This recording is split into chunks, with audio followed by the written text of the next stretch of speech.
everybody, and welcome to VFX and Chill. This is a show where Seth Worley, Michael Zalewski, and I break down visual effects and then try to put them back together again.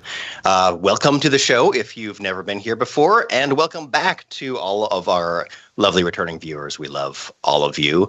How you doing, Seth? Man, I'm so good. How are you doing? Doing well. And you, Michael? Oh, you're on this side of me, Michael. I'm doing great. I know that there are a lot of people who are in the stream today who are looking forward to today's episode. Oh, my goodness. I'm not sure if it was your poll that did it or some of the behind-the-scenes sneaks you were doing, but I know people are quite excited. It's a good question because, let me see. Now, Seth, a little while ago, you and I had discussed doing a flying episode, where we showed people how to successfully turn a plane upside down while drunk, right? Precisely. But, it would be a long journey to recovery. Some mistakes may be made along the way. Yes. But judging by the folder, that was back on June 3rd is when we thought we would broadcast that. And I think, as I recall, Seth fell ill while working on his flying rig. Oh, that's right. Working out in the rain. All that good stuff. I made a set of wooden legs. I'm remembering this. I made a set of wooden legs, and I sacrificed a pair of pants and some sneakers to it and a bunch of stuffing and never got to use it. And it's hanging in my garage with that, never not being at all used. creepy. Yeah, Halloween is right around the corner, Yeah, you could have them sticking straight up out of the ground. Or the chimney. I guess that's Christmas. Poorly buried. Yeah. Either way. But either way, yeah, not effort wasted. But some effort that felt a little wasted for a while was that, I was doing some prep for the show, and it turns out that, how many months has that been? 3 months and 20-something days since then. And I'm really happy because I was able to do a little test, pouring a lot of resources into it, which I shared on Twitter the other day. Do you have it where we can see it? I do have it up here. Let me go to your screen. All right.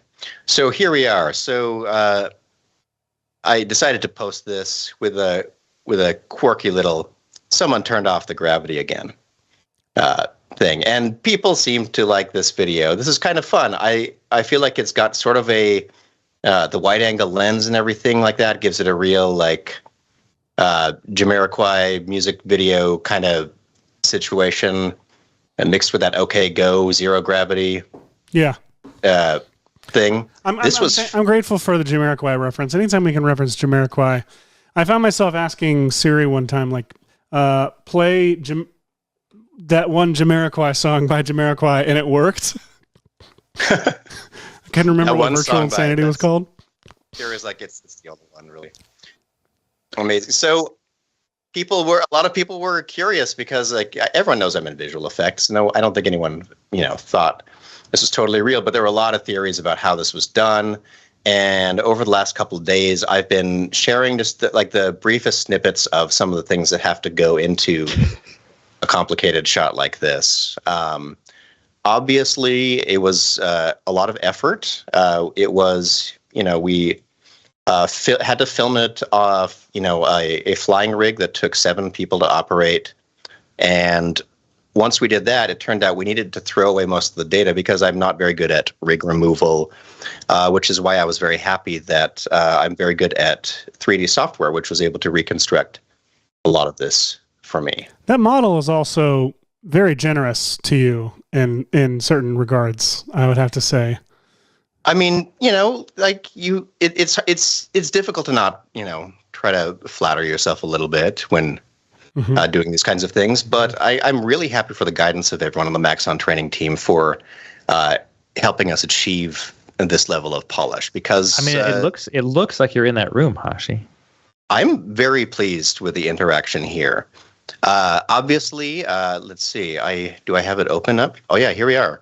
So here's my my Polycam version of this room, so that I could interact completely with the scene as it ran through.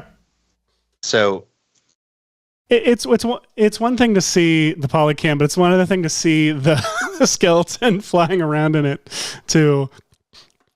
It was difficult. There's so many steps to this, but as we promised, I did promise online that I would go over a lot of this, and so I think that it's time that we do. What do you say? Anyone want to go through this step by step? I would like to go through step by step. Yes, 100%. Are we going step by step through your lies, or are we going step by step through the truth?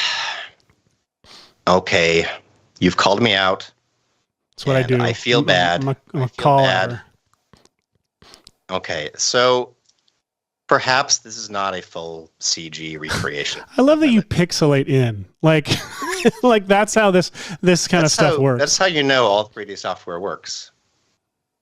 Hashi, the chat is asking how long did it take to do all this. Now, I don't know if they're asking about the lies or how you actually did it. All right. I don't think they know what they're asking about. I think they're asking about the lies. How much time do you spend on the lies? So I spend so much time lying. A teeny bit of cool coincidence. When we were going to do this show back on June 3rd or whatever, my mother-in-law, Grandma Sarah, our number one fan, was in town, which was really cool. She appeared on the show that day, I believe. And the day before, she actually filmed this plate. So props to Grandma Sarah's camera operating skills, because it did a lot here, actually. So let's see. Where is this? So here's the posted piece of video, and she filmed this beautifully. Like I said, let the camera lilt to the side and stuff like that, because there's not exactly an up and down. Gravity's not working, all that stuff. And so Grandma filmed this. It was really cool.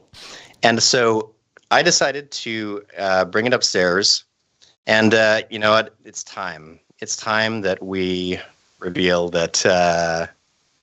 Let's see, where would I love that this? You have revealed this on the show before. Like that day that I wasn't there, you walked through how you really did it.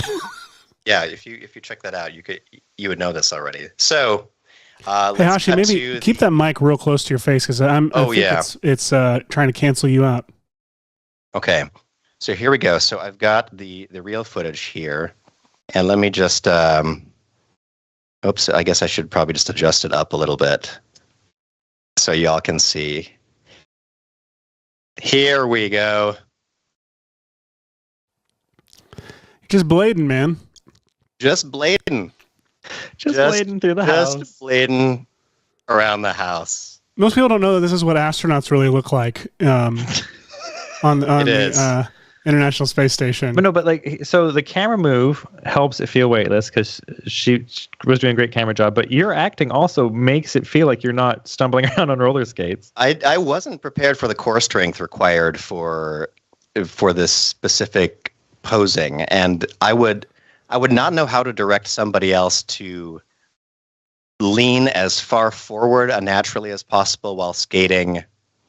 I wanted to have sort of that effect of the first time you see it in Apollo 13, where they're really shooting in the Vomit Comet, and it's either, I think it's Kevin Bacon is writing something down on a notebook, and then the camera dives back through the entire module as he's bringing himself forward and rollerblading around the Vomit Comet. Yeah. That 3D model you were using did appear to have the core strength to be able to do what you were doing. I will say that. It's true. You know, I mean, this was built to spec. I can't believe you built all that. But so all you did, you're saying, is rollerbladed around. So I filmed this with Grandma. That took about 20 minutes or something. Do we need Grandma for this? Do we need your mother-in-law to be able to do this? You need a skilled mother-in-law. Okay, that's what I thought.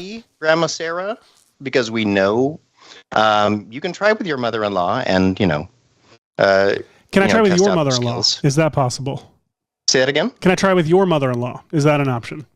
Yes. Great. I will send her over. Interestingly, Grandma Sarah is visiting us again, which is awesome. So she was almost here live for this show, but it turns out Atlantic Canada is having a little visitor over the weekend, and Miss Fiona decided to come right through our town. So we are hunkered down. So if I disappear from the show, it's because we lost power.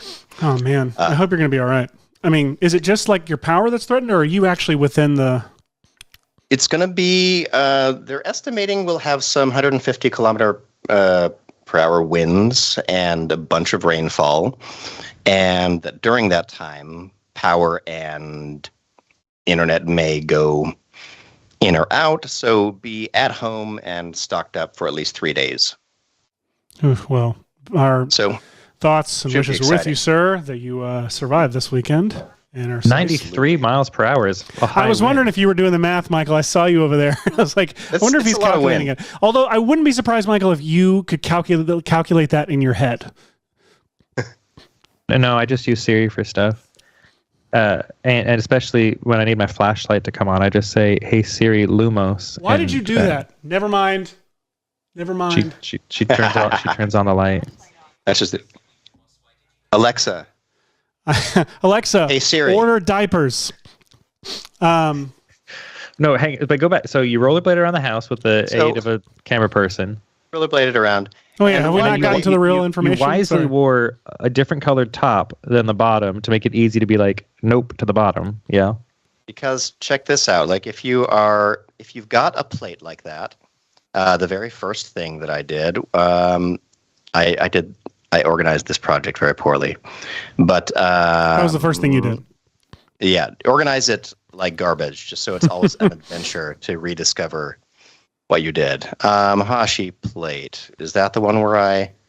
Okay, so here's what I did was I got Rotobrush 2 and selected me through this whole thing, and it did a pretty good job at rotoing me out. Let me find that footage. That looks like this Hashi body. So with relative Done. ease, got my entire body rotoed out in probably 20 minutes, and then did a little mat choker to expand this a little bit and punched a hole in my original footage. And the reason you do something like that is because you're trying to, let's see if I can find my fill layers. So here we go. So there's me. And then I took the original plate like this, punched a hole in it, and I either set the expansion up or something like that, but ran content-aware fill, and what it did was pretty good. Now, the only area that I was interested in was if the floor looked pretty good. And as I'm looking at it, it's not bad. I mean, that looks like an empty room if you were looking at it at first glance. It's really a surprising job. And one of the things that was a big consideration of this is the camera move is designed to be me coming forward, but having the camera constantly be kind of coming around this large circular path, which means that whatever is about to be behind me or whatever was just behind me would be visible. Does that make sense? It does to me. Totally makes sense. So you've got what would be the clean plate coming towards you. So content aware fill has something to work off of. Exactly. So when I fly into here or across this room, you've already seen this part of the room here. So Phil can grab that and you can see it behind me. So it can just kind of mush those two together and create an amazing thing.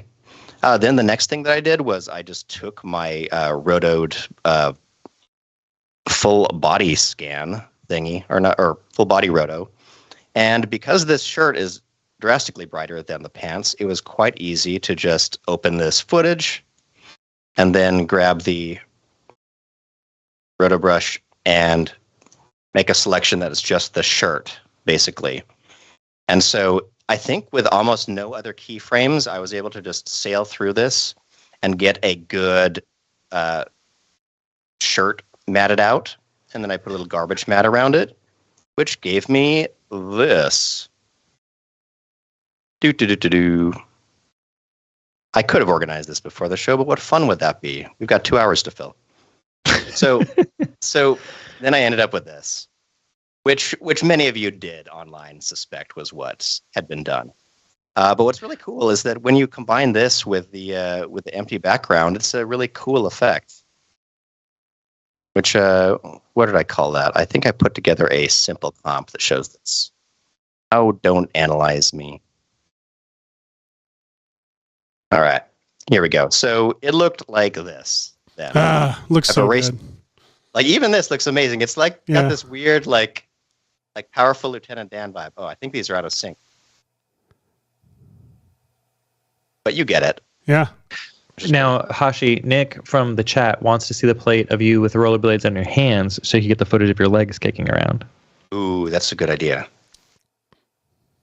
So what I did next was I went to Mixamo actually, and grabbed some random default model. You know what? I might have even grabbed a model of a body scan from Sketchfab and threw it into Mixamo. I truly don't remember. This was 3 months ago. And when I got into there, I made this project. Let me see if I can find it. I found this mocap piece, which is called Swimming to Edge. Oh yeah, this is a body scan from Sketchfab that I fed into here. So this motion was called Swimming to Edge. And I liked that in general. I stretched out the animation on it in Mixamo, telling it to play at a long speed. And then I think I came up with this, which was just deleting the top half of the geometry and deleting the top half of the rig even because I didn't need it anymore. And then I end up with this little thing. And these are some legs they're supposed to be randomly looping, and they sort of do a few little kicks here and there. I tried to I wanted to keep the hips very static right here. And what was nice about that is that when I bring them into After Effects, I was able to take these legs and throw them right into, was it this one? Let me find it. Good gravy. What did I call all these things? Seth, why don't you remember these things? Well, because I label things. And actually, that's not true. I don't dare go near an After Effects project file that's older than a month. That's true. So what was really nice is once I had this empty comp, I actually had a pretty good track of everything like that, which is neat. And then from this point, I think I was able to come into here and add these little legs. And did you just... Let me see if I can solo them. Did you just like hand animate them with your body? That was it. I just, not even very many keyframes, just enough to keep them kind of aligned and moving along. And like the lighting wasn't that important because the contrast of the shot when you're looking at it, the shirt is so much brighter when you're looking at this that a lot of the CG detail is somewhat lost. And several of you did point out there was a really janky part right here. And I think it's an error probably in the camera track right up here somewhere. Oh, you can see it right there. Look at that. My null suddenly goes ba-chunk like that. Yeah. And that was the most noticeable part. And if I knew everyone was going to scrutinize this and people would like and share it on stuff like that, I would have tried harder. But at the time, you think Hashi would have learned by now that people like what he puts on the internet. Exactly. So, yeah, so this whole thing took maybe 5 or 6 hours the day before our June show. And what's nice about it now is that I have this great project file. One step I forgot to mention was this nice reflection right here, which is just a little shadow catcher, reflection catcher thing. Just a plane that has a little bit of wood texture in it. And so it looks a little bit like I'm reflecting in the ground, but only my legs are reflecting in the ground. And really, that's all you really needed in the reflection was my feet down here. I went a little heavy on the ambient occlusion, which is easy how you to do things. That's how you're supposed to do it. Easy to do. So really, folks, all you got to do is get your mother-in-law to film you rollerblading around your house after having her help you slide the furniture out of this room, which was also very kind, thank you. And because I was going to add a bunch of like furniture and other stuff, I even did start to make a version where like I had like fireplace pieces and chairs and stuff floating around. And then the great thing and what sells a lot of the Lieutenant Dan shots is that they made his legs go through furniture. Yeah. And stuff that would have that would be where his actual legs were to really sell the idea that he hadn't them. Yeah. So putting some furniture below you that you go over would have really helped sell the effect. But again, you didn't know people would like it, so you didn't. That's fun though, right there. Yeah. So this version I almost I like that, and then I ended up just going with the cleanest version possible. I kind of like this deal where because it looks like I interact with that chair flying by me just kind of by accident. Yeah. And I would have definitely tried to put some stuff, bouncing off the floor under me or like bouncing off my legs or something like that. I tried to do a little moment here where like my arm, that little broom goes under my arm and then my arm comes up through, but I think I actually clip it. Yeah. Well, yeah, that's a clip. But anyway, I realized that this whole thing was basically about filming a plate and then having to replace the bottom half of a person. Now, did you film this on an Alexa or? Oh, definitely. No, I filmed this on an iPhone. Which model the chat is asking? This was filmed on is it 10X?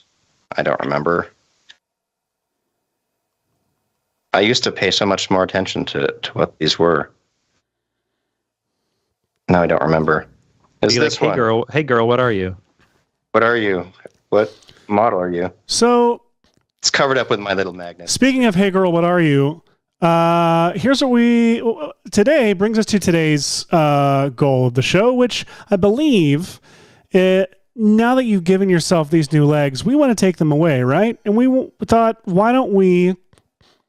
I mean, we say we're all going to do this all the time, and we never do it. But I think it's time we finally became mermen, right? Finally. Like see, Michael just did right there. Live. Mermen. Aquaman. Aqua Michael. Well. Are you talking, Michael? I were less uncomfortable with merman, the term, as a plural, because it sounds, I mean, first of all, because it sounds like Eugene Merman. So, like, it sounds like it does a name, like and so, like, to transform yourself into merman is weird. Mer butlers. I mean, out of people you could be comedians, especially. It's funnier, wonderful. Michael, when you talk to us in a normal cadence, like that going on. Instead of being like, hello, I've got thingamabobs and what's it's galore. Which, as you normally are. Right. Oh, boy. So you're thinking that if we can replace the back half of a body, why not? Like, why stick with realistic legs? We could put anything there.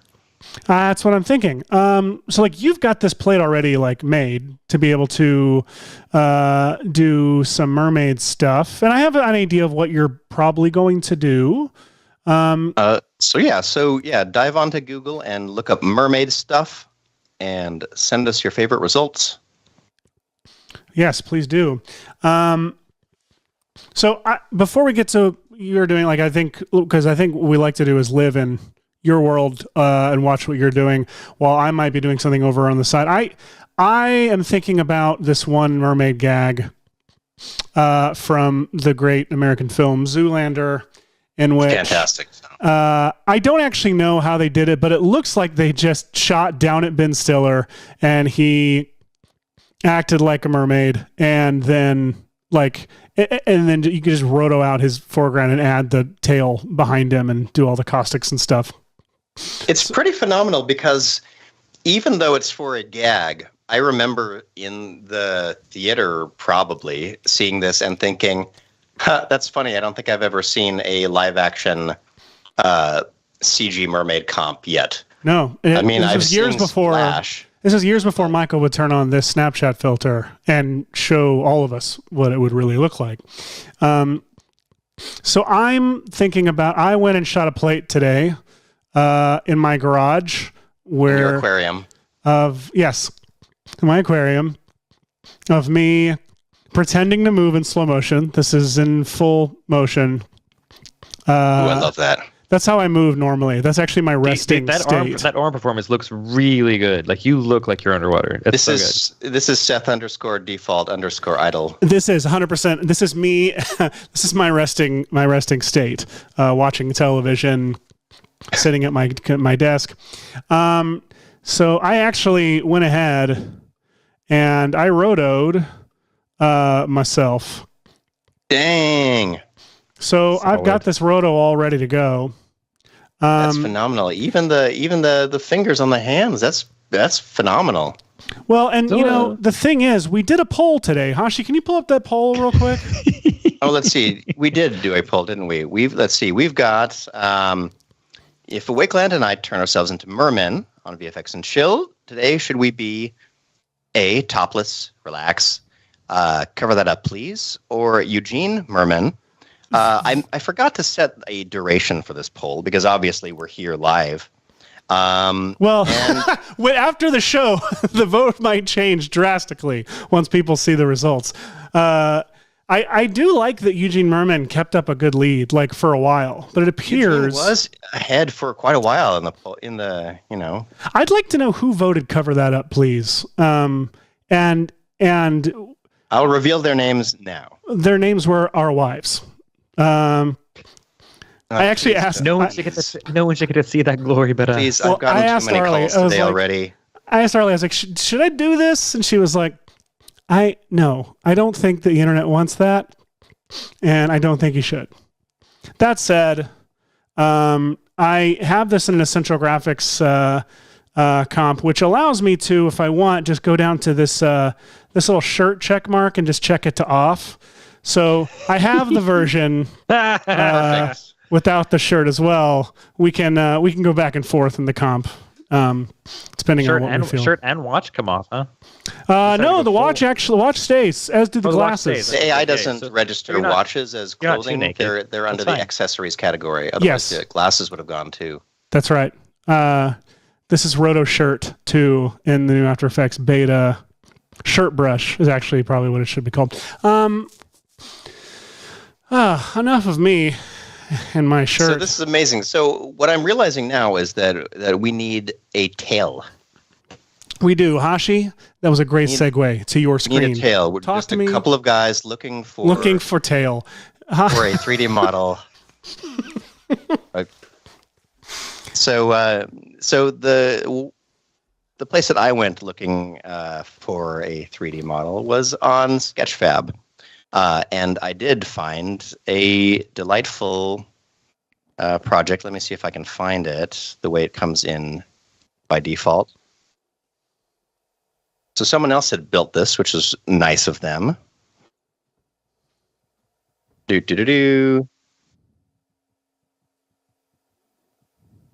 Boy, that's taken a second to open. There we are. So this project file, which unfortunately, as sometimes happens, that came in weird. Like it didn't do what it was supposed to do. And so what I ended up needing to do was eventually I found a semi-broken version of it. Where's our folder for today? A mermaid 5. So I was able to find the actual loop of this tail flapping around, which was kind of cool. And then also the geometry here, which I basically just cut down into some smaller pieces somewhere around here and kind of realigned the geometry, realigned it up with all of these bones. I had to delete the original weighting tag on here, which took me a very long time to figure out. But once I did, we ended up with this project. Are my levels all over the place? I can't tell. They are all over the place, and it's weird. How do you know they're all over the place? Because I feel like I'm hearing a weird feedback for myself. I don't know why they're going all over the place. Now, I will say the audio sounds weirder to us on Skype than it does going out over YouTube, but it's still not excellent. All right. Well, either way, this is what the result was. I was very pleased that I was able to figure out how to get this rig to properly work on this geometry again. And it looks lovely. Like, that's some nice motion. It's a really cool looking fantasy tail. Who built that tail? This tail was built by, I will find it in a second. Seth, if you want to cut to yourself for a second, I'm just going to be searching around on Sketchfab for a second.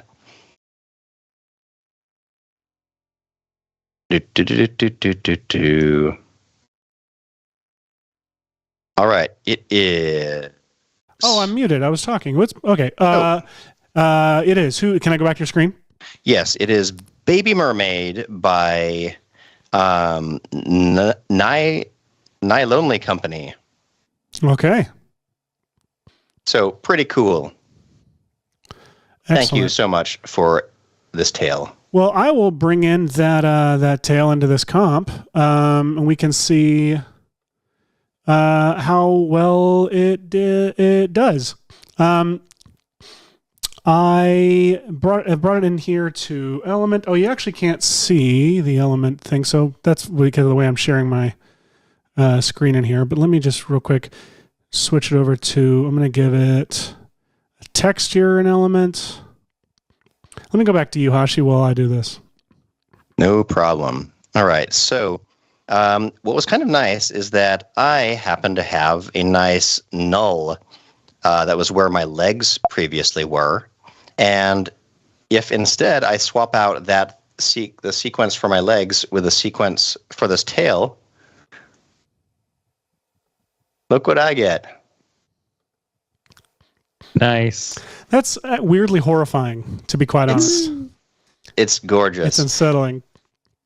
I think that somehow, like, it is a loop in cinema, but I think maybe my export cuts off a frame. I think it does too. It's a little weird.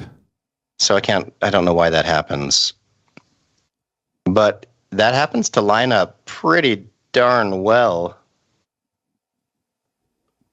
Yeah. So basically, I just did this is a 3D tracked scene, and I tried my best to, in Z space, guess where the tail was supposed to be and align it with the body. Or really, I'm talking about the hips from the other comp now. And it gives me this result. Look what an instantly it's so good. Memorable character. Oh, it's so good. Hashi Liltail. This tail is also very big. I shrunk it down because making it what seemed anatomically proportional made it so it was always too low and would be intersecting with the ground. Like a mermaid tail, to have the right shape that you want, ends up being way longer than I thought. So like when you imagine this terrifyingly truncated like genie shape, it's very weird. It's very, very hipless. But yeah, I like this result. So now you're swimming around in clearly air. Do you have any ideas on how you make something like this look underwater, perhaps? Ooh, that's a good question. You know what I should do is whenever I don't know how to do something, I jump to like YouTube and look at your own tutorials. And if I think about it, like there's probably like something out there, like an Aquaman. Yeah, let's grab this first result here for Aquaman tutorial. I love how you're just showing off now with like playing it coy. It has 985,000 views. You guys, I love you, dude. all. It's one of the best performing videos on our channel. And let's hear it for this cold open Aquaman and the Octonauts. I think that's a good cold open. I love it. Certainly great. So seriously, folks, if you haven't seen this tutorial, after the show's over, the links are in the chat. This is a great tutorial series. There's 2 parts to it. There's downloads you can take. There's templates. I can't even remember how many shots we do. It's something. There's a lot. And Hashi shows you several different things to do. Yeah. But even cooler, like right under show more here, you can go right to this, download the project files here, which takes you to Cineversity, where you can grab these files, which is pretty cool. Now, I'm aware that I think we've updated Mirror since, and there may be some broken stuff in there. But what's neat is that you don't necessarily have to have Mirror or anything, because what it does is it comes in like this. Let me just show you. This is the Aqua template, basically. And if you don't have any third-party plugins, you just have After Effects, you can go to the Aqua template AE in it. And that takes whatever was in your footage comp and puts it into this comp. And let me just play this a little bit. Don't know how well you can see the details, but we've got some little floaties. We've got a little bit of turbulent displace and some kind of like vignetted edges, like you were filming this underwater. And up top, there is a control layer where you can adjust the underwater look. So you can, pardon me, turn the brightness up or down. There's let's see, where is it? Why don't I see the position of this thing?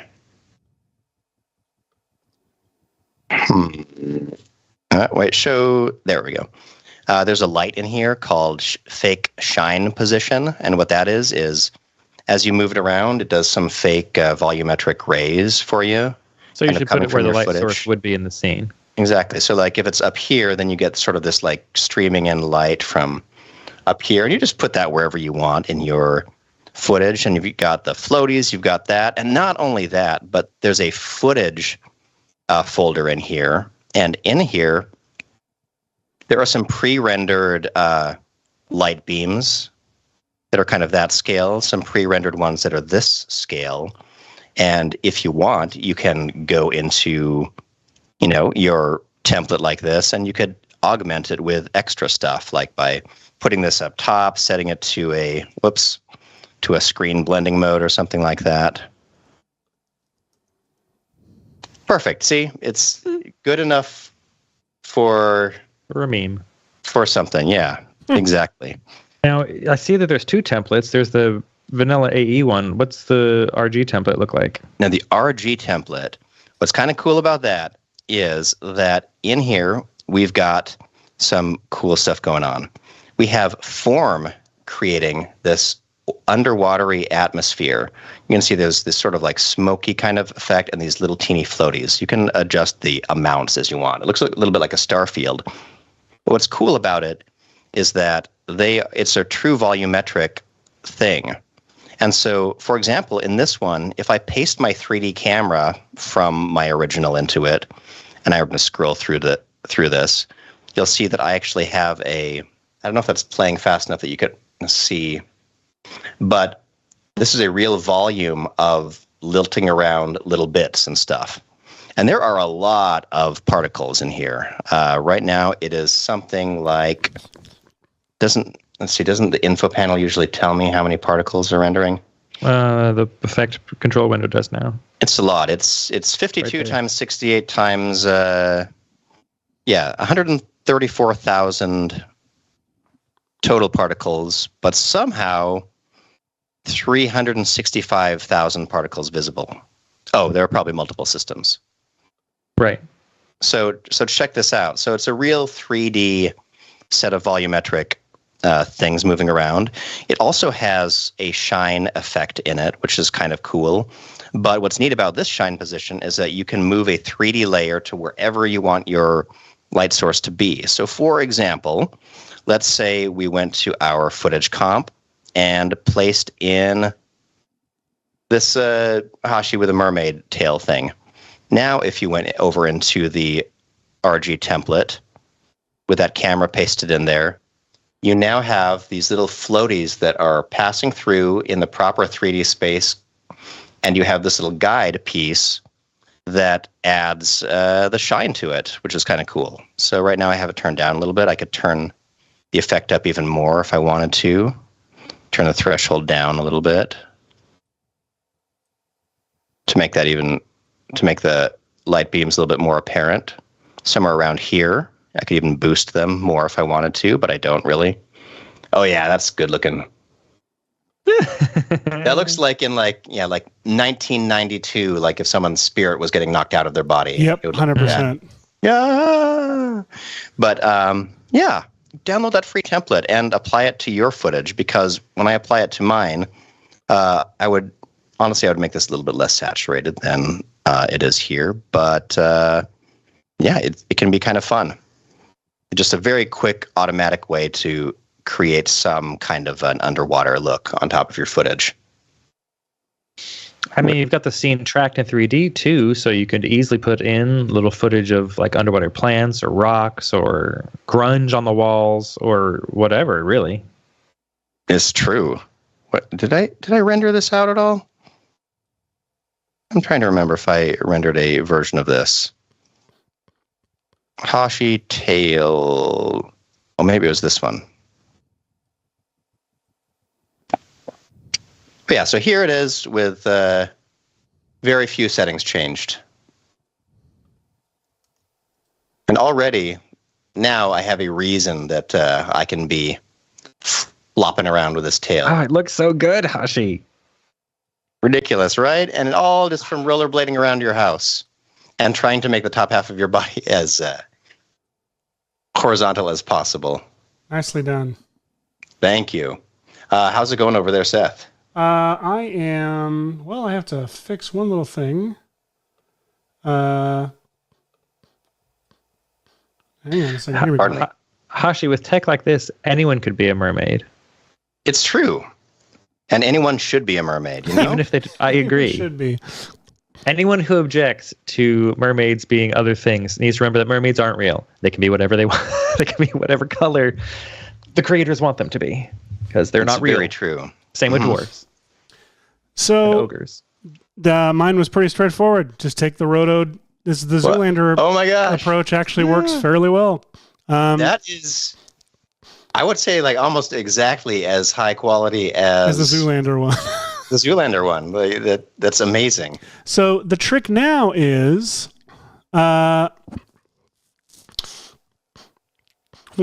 putting in a background. And I could use your template 100%, but I don't actually have a background. That's a good point. I went on to ArtGrid and found a bunch of stock underwater scenes to try out. I like this one. And because you could put the word Seth in the way. splash font right in front of this, and then you'd have the opening to that movie. Uh-huh. Oh, yeah. Uh-huh. And the splash font or the Jaws font as well. So I like this one because I can actually do I can camera track this ground. And so there's enough detail there. I'm gonna, because you can't camera track the top of the ocean, obviously, because it's moving.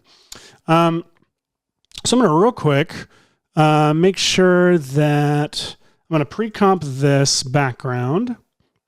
I'm just gonna keep doing this actually, no, I should do this widescreen, shouldn't I? So It does look more cinematic. It does. So I think what I'm gonna do is, let me see, how long is this comp? Is 90 frames. So what I'll do is drag this into its own comp, make it 90 frames. And It's also not square pixel aspect ratio. you know what? You're friggin' right. It's not. Oh, wait. Yeah, it is. It's square. Oh, is it? Yeah. Okay. I'm just so used to ArtGrid being all wackadoo. It can be if the It's always 25 frames per second and like 4 pixels short. It's true. It is. Real quick, I'm just going to mask out, or I guess I can just mask on the ground. And I have this duplicated, of course. So I'm going to just real quick keyframe this number to stay on the ground and not show the ceiling there. And pre-comp that, moving all attributes. So that looks like that. I'm going to camera track that. Oh, okay. Tell me what you would do. No, like it's important because here's the thing, folks. Underwater or any sort of tracking where water involved is a pain because you have water moving all the time, and the computer doesn't know that that's water moving. The computer just sees things moving and assumes it's moving because the camera's moving, which of course it isn't. It's the water moving. So what Seth is doing is making sure that that top, quote, ceiling part, the water surface, is out of the camera's view by this masking precomposing business. So the camera is only tracking the ground. Now, if there were caustic light all over the ground, it would be tricky. But this shot is cloudy enough that it may work. Correct. Cloudy with a chance of tracking. Cloudy has a chance of tracking, yeah, because if it were caustic. Failed? That's not cool. I tracked this earlier. All right, let me see why I did that. That's annoying because I did track this scene earlier. Oh, I wonder if... Do you have that saved? And we'll pretend you did? Not at all. Of course. Never save your stuff, because how would you learn? Never do it. Ever. Let's see. Let's try this again. Enya Wedblack would like to know what tips you have for 3D tracking using AE3D and After Effects. They say they're trying to teach themselves, but they keep getting sliding geo. No. You see, the thing is, I'm actually literally doing that on the other screen right now, but I'm afraid to share it because it's a bizarre example. Yeah, I mean, there's a number of tips that you'll find scattered throughout Red Giant-y things. That's true. Like, first of all, if you want very serious, like, nice lining up geometry, 3D tracking, you should likely be working in something more like Cinema 4D, where you can use the object huge amount of tracking tools, yeah. And that stuff is built specifically for that and is very nicely spatially aware, which is a really good way to get into something like that. We have done a few things on the show where we used the After Effects camera tracker as a way to kind of make our own fake tracked object, which has been kind of fun. I'm trying to think of what tutorial or what episodes we tried that on. Probably stuff like maybe our face-off one. Yeah. And I did a mini Twitter tutorial on it, which I posted not too long ago. Again, I posted one at the beginning of the pandemic, and then ended up reusing it later. It was for the Vanilla Sky, putting a mask on Tom Cruise. But I mean, the basic tips, I would say, is if you've got a camera with a wide-angle lens, like an iPhone, use something like the VFX Distortion Matcher tool in the Red Giant VFX suite to get you an undistorted version. That can help track shots. Very good to know. Yeah. Because I've used that to track shots that weren't correctly tracked before, and then when you use it to re-warp things back on, it locks neatly, more neatly to the shot. Now, I don't see the chat in front of me. Is it to track 3D objects or to track 3D layers in After Effects to something? They just say, goal? What tips do you have for 3D? Yeah, they have not specified. I keep getting sliding geo in Max, they say. Which, if you're using 3ds Max, I don't know how to help you. Yeah. Oh, interesting. No one knows how to help I'm unaware how that works. So do a lot of people who try to use it. All right, I'm instead of doing the widescreen cinematic, I'm gonna try what I did in my test, which was to crop it, and maybe for some reason this will work better than what I was getting the other way.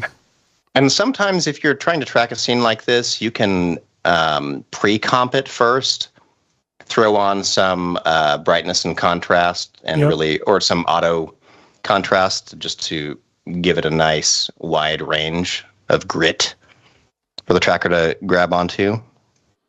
It's true. Yeah, I did that on the Aesop Rock music video when I was rotoscoping the dude out. of every single shot. Oh my gosh. Because it comes in as log. And so I needed to crank that exposure for RotoBrush to be able to see it, to grab onto. So yeah, any sort of effect like curves or levels or whatever to give you some extra contrast for the computer to be like, oh, I can see it now, can help. I heard, that reminds me of a tip that I heard not very long ago, and I can't believe I didn't know it all my life, which is if you're keying out the sky from something and you have like a tree that's in front of what you, like to your eyes is a blue sky and you think you can key it out, but then you're getting all that gray, annoying business, switch to the red channel and then do a Luma key on what the red channel is giving you. And you'll get a much cleaner key on your tree or what have you. Yeah, using a mix of Luma and color keys can really help you solve tracking issues like that. I just did a tip the other day about keying out trees. Hang on, I remember. I mean, the whole motion picture Dune just did some unusual like styles of that, right? Like they filmed with the orange screen. It's true. Or like the dust colored screen. Yeah, the dust color screen. Well, because they didn't key it, they just rotoed all of it, and they were like, since everything's gonna be on a dusty background anyway, and generally speaking, in Hollywood level stuff, they just hardcore roto stuff anyway. There's actually very little keying going on, even though they're shooting on blue. They're like, since now we don't have to deal with the color spill, and everything is just way easier to shoot. So they have the light bounce. It's the right color. All right. So how's it? Did the tracking come through? It worked that way. It worked when I didn't go cinematic mode for some reason. Ah, nice. So now I am in it. I am in that water. You're in the water. So I'm gonna do some. So graceful. I'm gonna do some comping, some super comping in a second here, and see if I can get everything blended in nicely. That tracking gives it such a married feeling. That's really cool. Right. I might do some subtle rotation of my own body here. Now, there's something that Ren from Corridor just did a really awesome video on rendering caustics.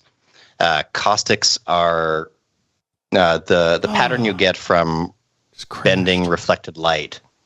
And I think this is actually pretty murky water. You wouldn't get very big caustics in here. But one of the things I can imagine is doing some kind of a fake caustics situation here in your video. Yeah, totally. I have an idea on how to do some of that. After Effects just crashed on me, so I had to. Fun. Oh no. And I don't know why. Yeah, now in 3D, I know some folks who tried putting light and putting like a 3D model of like ripply water up top to get caustics, but that it's really expensive to do bouncing actual realistic 3D caustic lights. I'm like, listen, just make a caustic pattern in After Effects or wherever, and just use that as a gobo on your light. You get the same like realistic looking causticy reflections coming in, but without you having to do all that expensive actual light bending through water business. Exactly. And let's see, Seth, if you want to switch to me, I can show you the cheapest way that I know how to make caustics. There is a caustics effect in After Effects. Is there really? Yeah. That's going to make me really mad. What? Yeah, it works. It works with really well with Wave World. So if you set up Wave World and then drive the caustics with Wave World, they two work together really well. But what if I just do a cell pattern and then invert it? This works excellently. And then, let's see, I can't remember if this is the one that works the best. No, Pillow doesn't work. I used this in the drone tutorial to fun effect. Yeah. Oh, yes, that's one of my favorite ones you've ever done. A pure After Effects one. You need no other plugins. But a cell pattern is a pretty cool way to recreate caustics if you want. And what's neat about that is if you turn the disperse all the way up and the size to kind of whatever you'd like, maybe around here, and the evolution, let's put an expression on there. Let's say time times 300. Okay. And then after this, I'll maybe add some vector blur because sometimes I like what vector blur does in terms of pinching these down and giving them kind of like stronger highlights. If you turn it up just a teeny bit like that. Yeah, this gives some that right shape. Mm-hmm. Then if you add some turbulent displace, you could add something like a twisting turbulent displace, and that'll give you those sort of the feel of little waves, and maybe put the same kind of time expression on there if you want. And then just press play, and now you should have some like very nice caustics. I like those. I think you need another version of turbulent displace with very tiny size. Ooh, that's a good idea. Let's see. Let's duplicate that. Let's turn the size way down. And a little less. Yeah, you always put a big, like wide, smooth turbulent displace, and then a smaller one, and like look at this extra detail you get. So nice. It's so nice. A little bit of complexity, and this is all if you wanted to generate it in After Effects using nothing else. So turning up the complexity of the small one, like look at this weird, like cool detail you get, and it's just this, out of this fractalness. And then if you're seeing something like this on a, like I could make this a 3D layer and rotate it down like that. And now you've got the bottom of a swimming pool. Which is great because I can't go film ours because we've got it closed for fall since the leaves are pouring into it at the moment. No, that can be a setback. So that's really cool, that caustics thing. The thing is, like I'm trying to think of what I would do with that in mind, because besides, would it just be to plus the shot, because the just shot itself, just to plus your level, and in fact, what you would do, Seth, you would put it. See, the trick is you would want it just on the top of you, and you'd need it to displace on like your shirt. So you'd need to. It would get complicated. Yeah, what you would do, or what I would do, is your tail just detached and fell to the floor, Seth. No, I know. I brought it there for super comp to color correct. If you drag it down, your butts. I'm trying to color correct to make the black levels like match this comp, and so as we all know, the trick in Seth, super comp. That's a tip. You need to speak aloud. Well, I'm trying to, Michael. You drag the tail down here to some foreground area. Generally, because back here in the background area, it's going to get real hazy, and if I just do match background, it's going to match whatever's right behind it. But if I drag it down here to this foreground area here, this rock here at the front, it's going to, and I click match background. So here, if I reset it, like that's what the tail looks like in its normal speed. So like if I have it sitting back here where it was, I click match background. It's going to be pretty hazy with that water back there and feel a little farther away than I want it to. So if I drag it down here in front of these rocks down here and I click match background, it'll match the black levels of this area a little better. Maybe I want it to be a little more right here. Click match background. That looks good to me. So then I'll just go down and click reset, and it's back where the positioning where I wanted it to be. And I get to continue comping this stuff. I do think I want to adjust my levels. Here's what I want to do with me. I'm too well lit to be underwater here. So I'm actually going to apply my Dino Shader preset, which is a quick way to like darken it. It's the rim light that's on there is way too strong. So I'm going to go here and turn that down to like 25. Look at what instantly happened to that footage. It's really nice how that killed some of that double light effect going on. Yeah, I'm going to turn the width up, maybe turn that down to brightness down to 10. Shadow diffusion up to like 25 maybe. And this is using like fill, light sweep, like a whole bunch of stuff. I've done an episode where I broke this down before, but this is what I'll use to like kind of quickly apply fake shading onto flat 2D layers. And I'll do it, and I pre-comped the tail here so I could do the Dino Shader effect on it too if I wanted to, which I do. Because that's a very, look at all the detail you're getting from your Dino Shader, because show solo the tail again, just the tail layer with nothing on it. Just the tail layer with nothing on it is going to be, that's off. Look at that. Like that is a very underbaked render, that's yeah, absolutely. And so if I go here with just that shader, it's totally fake, but because lighting is so diffuse down here, all you're really getting is some light, like diffusion. It's not a complex 20 light setup. Exactly. Shadow diffusion, turn that back up to 25. And now it's looking a little better. I think I could probably, in Super Comp, give the tail a little bit of haze and some diffusion. And I think I probably need a little more definition. No, maybe not. That was a bad idea. Let's undo that. No more definition. This is coming together really nicely. I'm liking it. So the trick now is to, finish compositing myself into here, take my shirt off, and also apply any like extra elements like bubbles and things that I want to add, and some motion blur and things. Naturally. What are you doing? You don't want to know. I think I do want to know. In fact, I'm going to know right now.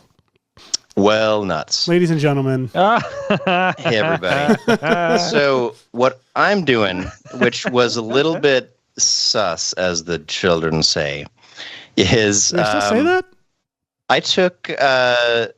I took this footage of me here. Let me just show it like that. And this is an amazing performance, everyone. All right. This is my underwater swim, stabilize, and then swim up off screen performance. So what I did was I used the Roto Bezier mask, and then made a nice circle right around my groin area, and did the auto track, and it did a pretty good job, which is neat. And what was neat about that is that I then took that pre-comped thing and ran the 3D camera tracker on it. And remarkably, there's not a ton of detail in my pants, but there was enough Wow. Come on. to give me this 3D solid, which isn't perfect, but it stays basically like near my belly button. To make up for the lack of detail in your pants. Mm-hmm. That works so well. So now that I have a nice 3D thing here, I could like paint my six pack on, or just reduce it a little bit, because let's see, what do we got? So it missed a little bit of the rotation, but it's pretty good. So instead of this solid moving, it's actually the camera is rotating around it. And my hope is that if I bring in my 3D tail asset, I can line it up with this somehow. And that way I'll be able to have a like crazy integration of some sort over this. I'm just not entirely sure what. Hey, real quick, I'm going to show another tip, a Super Comp tip. It's something I do all the time, but people may not know you can do. The volume fog effect in Super Comp is fantastic for generating, obviously this simulated like volumetric like fog that it's all these like light rays and things coming past the layer that you apply it to. The thing is, this shot is moving. The camera is rotating on the Z-axis, and so I would need to keyframe this center point, which you can do by going over here and clicking this little keyframe that timer button that appears when you move right to the right of the controls. And it creates down here. It opens up and shows you this this parameter you can control and keyframe for the volume fog. And when you get that little control, you can parent that control to null object that is in your scene, especially if the scene's 3D, so which it is. I've got this 3D null here that is up here at the top of the frame, so I can alt-click that to the volume fog center control point. Pick whip down here to that null object, and then type 2comp, and then in parentheses some zeros and commas. And now that volumetric center point will follow wherever that 3D null is in this 3D scene. which obviously I need to adjust the actual amount of this volume fog here, but this allows the volume fog to naturally, I don't have to keyframe anything and it will move with the scene, which is really useful. Back to Shirtless Hashi. All right, so I am going to go try to find, did I have it saved in here? All right, I've got this animated tail in here, and originally it was just supposed to be behind someone, and so there's not really any consideration for what the front of it looks like, or like what the actual like seam looks like. So that's what I'm foolishly wanting to try to see if I can figure out anything along those lines. Now, one of my materials became unlinked, so I'm just going to try to figure out why that happened. Where is my project asset inspector? So we're missing that one, and I know why. I've got to replace that with texture. Oh, I'm not in my right folder. This is boring. Little Mermaid Elements 3D stuff, Mermaid text, and it is the body base color. Great. So not fantastic. The texture itself has, let me see if I switch on no scaling for all of the textures here. We'll see them a little bit better. There we go. So now there's some reasonable detail in this. There's no normal map or anything like that. So, and it starts to fade away, but just as this little like feathered out, it fades away kind of thing. So not great. And I want to figure out how to make something that is greater than that. So Ariel has that cool, like, it almost looks like a fish. Like, it looks like lips, honestly, like are like hips that are accentuated by this weird little roll.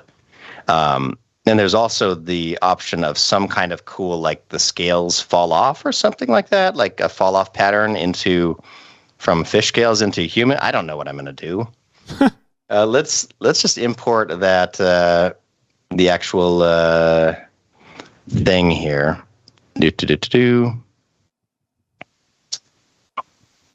Now, see, if you were wearing a shirt, you could just use the shirt to cover up the transition. It's very true. I should just have worn my belt, like just a belt right there for good measure. And in fact, when I wanted to film this, I totally meant to put on like a rolled up towel or something like that like gave me, I don't know, whatever you call that part of the mermaid. The rolled up towel? The rolled up towel part. Let me see. I will find an example of this. You looking for example for photographic examples of mermaids? Yes. Excellent. The internet keeps on telling me that they're fictional creatures. What the hell? Lies. What the hell? I like people are like, well, where did the mermaids come from? I'm like, well, there's these slow-moving, lumpy things in Florida called sea cows. I'm like, that. Who would? You'd have to be a real lonely sailor to jump to this from that. Oh yeah, so, she does have like a little bit. So she's got like, it's like a mouth or I'm gonna watch my words here, but it's like, yes, like a belt. I'll call it a flesh belt. Does that work for everybody? Wow, is that comfortable? That's somehow the worst thing you could have said. I mean, I don't know what to call those, but yeah, like fins, gills. What's really fun is if you work at an animation studio at some point, frill is a good one.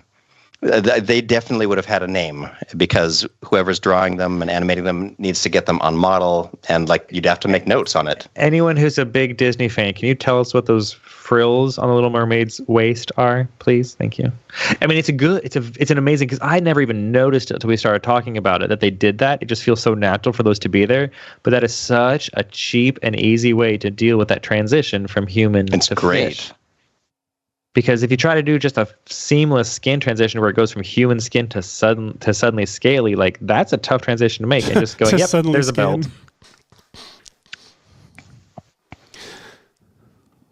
I had a lot of trouble with the Ken Velociraptor for the same reason. Or well, it wasn't trouble. It was just it was a little bit of an ordeal. And I'm referring, of course, to let's see if I can find it. What would I have called it? Here we are. Whoops. Oh wait. Come back. Too hot for the internet. Here we go. I love that you changed the name on the underwear as well. That took the longest of everything for some stupid reason because I was like trying to whatever. But for creative reasons or for like, font matching reasons. So like this doesn't show up a ton, but like I tried to do this whole like it was lightly like Velociraptor as it faded out, and then there were some more scales down here. I feel like it looked too aggressive, and I just toned it down. And I was like, that's fine. But this show is for everyone here. Everyone. Oh, I didn't notice until just now that you made his eyes blue. Hashi. You need the blue eyes. Oh my goodness. That's such good Ken hair too. It's amazing. Rower. All right. Oh, so good. That's gonna make some sections of the internet excited.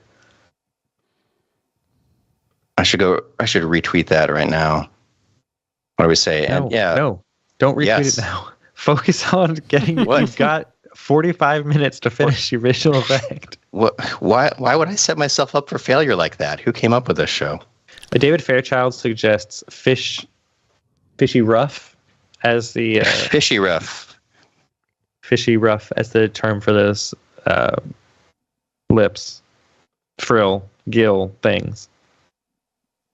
I'm gonna go ahead and go with frill. I'm going to go ahead and say that that would never have evolved that way because that frill is very aerodynamic or water dynamic, whatever. It's true. It would. And look at dolphins. They're streamlined creatures. That frill thing is just going to slow you down. That's Jason wild. Murphy suggests calling it a futa. That is a front upper tail area. Thank you, Jason. Now, where are my freaking mermaid's colors? Here we are. I know I did this once already, so I'm just mad at myself for not having saved it or something. Speaking of saving, Seth, you have saved at some point, right? I just did. Hey. And folks, if you're watching us, thank you, Stu, by the way, hydrodynamic, yes, thank you. Folks, if you're watching us on one screen while you're working on another screen, consider this a friendly reminder to save, or possibly, if you've been working for a while, to increment and save. You're welcome. Increment and save. Speaking of increment and save, for those of you who do a lot of production work, there's a new tool for After Effects out called Version Raptor that is like a Tamagotchi in your After Effects interface. It's not expensive, in fact, that it's free, and you can download it, and it will remind you by getting angry and sad to save if you don't save, and it actually keeps nice tracks of your incremental saves called Version Raptor. It works in, I believe, Premiere Pro and After Effects as an extension. You get a little window, and it gets angry if you don't save, and then you hit save, and it becomes happy, like a little Tamagotchi that feeds on saves. It's fantastic. That is remarkable. All right. I don't know. Okay, so I want the center of the tail to be near the axis here so I can kind of line it up. Are you moving the axis of the model itself, or?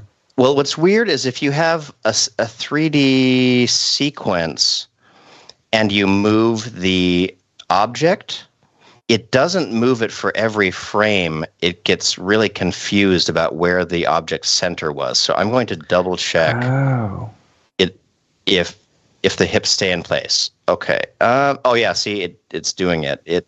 They should be. I moved the wrong thing.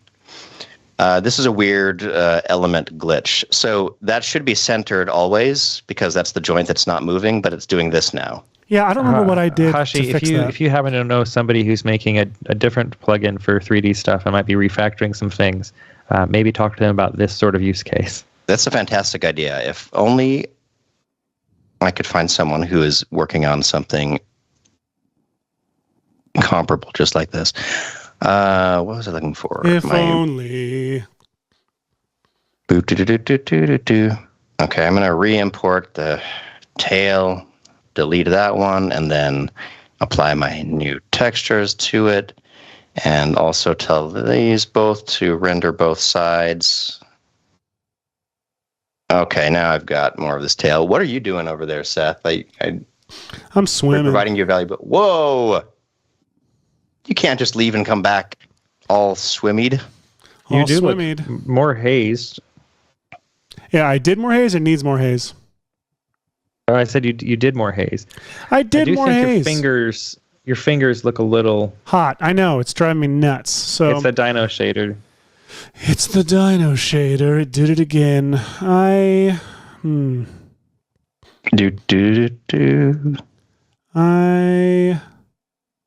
kind of don't know what to do about it besides get rid of the dino shader. Sadly. Well, it's hard because it's doing a lot. You could use a universe gradient and do a similar kind of fall off or something like that. Yeah, I could. Let me just turn off the shader real quick, and that's what it looks like. It's just the lighting. Ooh, I mean, honestly, like aside from some of those underlights that don't quite make sense. Yeah, you're right. Maybe it's it's broadly working. I mean, you could just add an instance of CC light sweep that pushes the left side of it to to the C color, meaning the actual C, not the.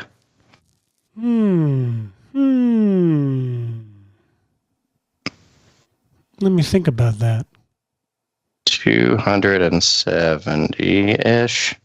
David Fairchild says, is there a negative light wrap effect to reduce lighting on edges? Serious question. There is a reverse light wrap in SuperComp, actually. David Fairchild. Reverse, wait. Reverse light wrap. Light. Well, you can switch the SuperComp light blending mode to just to normal instead of to screen or add. Yeah. And that will bring in it'll put a darker color over. That's true. What did they want though for the I don't know what they're actually. I don't know what they're asking for, but I think they're wanting to darken the edges. Reverse light wrap and SuperComp, like you said, like it takes the foreground and puts it onto the background. Exactly. It's not the same thing. Yeah, but the same thing. One could consider that a negative light wrap effect. You can do a little bit of both and get some interesting results. There's a lot of different ways to solve this problem. And here's the interesting thing is as a visual effects artist, you have to know multiple ways to do it and which one might work in the right situation. You know what I did learn recently that Light Sweep does that I didn't know before, which was that it you can turn sweep intensity. Wait, is it sweep intensity or is it spot? Hang on. Never mind. I was wrong. It's in looks. I learned that you could push those spotlights and into negative value. Ooh. Which I didn't know. And I thought you could do it with light sweep, but I guess you can't. You can also do it with the CC vignette effect. You can turn that to a negative value and undo the vignette that's like baked into your footage before you do VFX on it. Oh, wait. Also, I figured out what it was. Light sweep. You just change the color to black, change the light reception to composite, and then you can use it to basically have like a shadow sweep, essentially. Ooh. All right. I'm going to try. All right. So I've brought in my 3D tail on this end over here. If you want to switch to me for a second, Seth. Yeah. It's nothing spectacular. So luckily that camera track is clearly trying to kind of like track my hips down there and whatnot. But your hips do lie. But my hips do lie.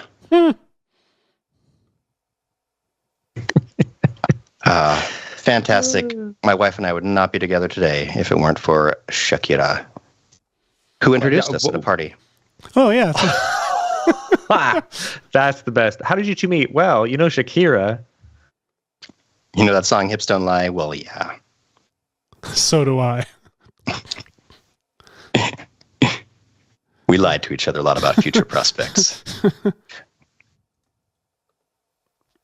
All right, so this is somewhat lined up, but now what I've got to figure out is I don't like the scale of this comp. I like that you managed to get kind of a more full body scale effect.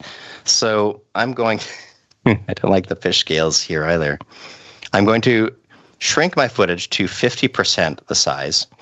But you might say, hey, wait a second, well, that's going to throw all your 3D off. Relax. Let's go to the camera. Yeah, relax. God. And open up the camera's zoom settings. And just go in here. And remember, we can type math in the timeline and just say, let's divide this zoom by 2. Because we just divided the scale of the other one in half. And now we should be lined up again. Yeah, we are. Super top tip, Hash. Awesome. Top Oh my tip. God. This is so ridiculous now. I love it. So I'm not getting everything I want out of this comp yet. But the thing that I really wanted to try to figure out is how to do a mermaid where you saw the transition. And I don't even know what I'm going to do for it yet. How much time do we have left? The show's over about, right? Nah, it's No, 122. you've got 38 minutes. That means I've got to figure it out. You are not being saved by the bell just yet, sir. Dang it. Okay, I'm going to work on this. I'll figure out something. I mean, First, I'm going to have to roto my belly, which I don't really want you all here for. Well, we're But, here for it. you know. Sorry. See, track and see what should I do? Should I pre-comp this layer? Yeah, let's pre-comp it. Then it's not 50% in the middle of here.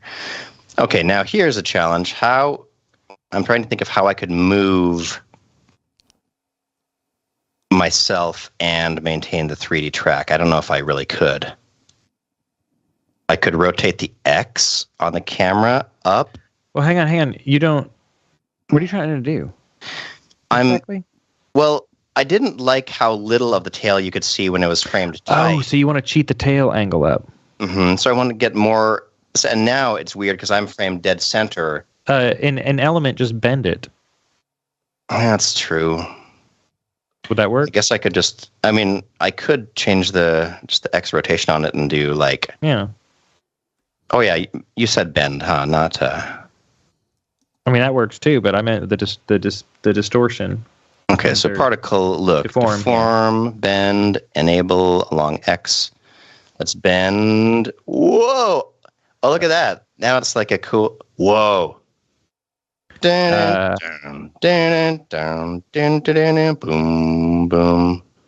Well, yeah. Okay, this is cooler than anything else you will learn today. Okay, let's see. The bend direction should be what? My bend axis should be X, correct? Try different ones and see what happens. Good point. Let's see how.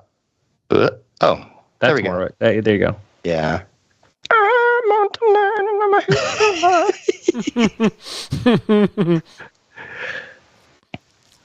Darby Okay. Facento wants to know what he's looking at. I think it Should have shown up earlier, speaks Darby. for itself.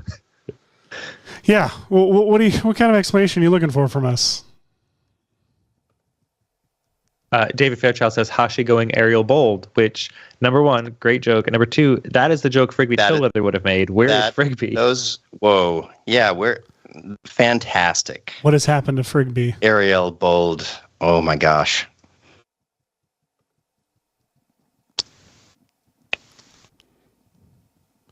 What happened? Okay, well, I know what my mermaid drag name is going to be now. I'll be Helvetica.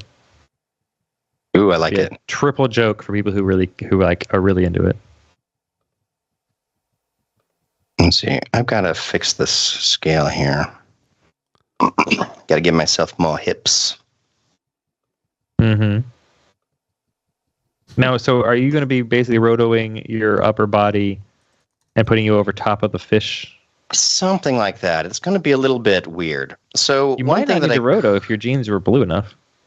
It's true. Let's see. Let's try that. Let's go. Did I pre-comp this yet? No, I didn't. So let's show just this. Let's switch to just showing our alpha. Okay, so not a great initial job here. So I'm going to restore some of that, but I'm going to see if I can key out any of this on top of it. No, that's going to... It's worth a try. It was, but what I could possibly do is... What if I did another instance from here? What will that do? I hate when I close my effect controls by accident. All right. remember if I add an additional instance of Primat, which is very recommended, and train it on just the genes, what I might get.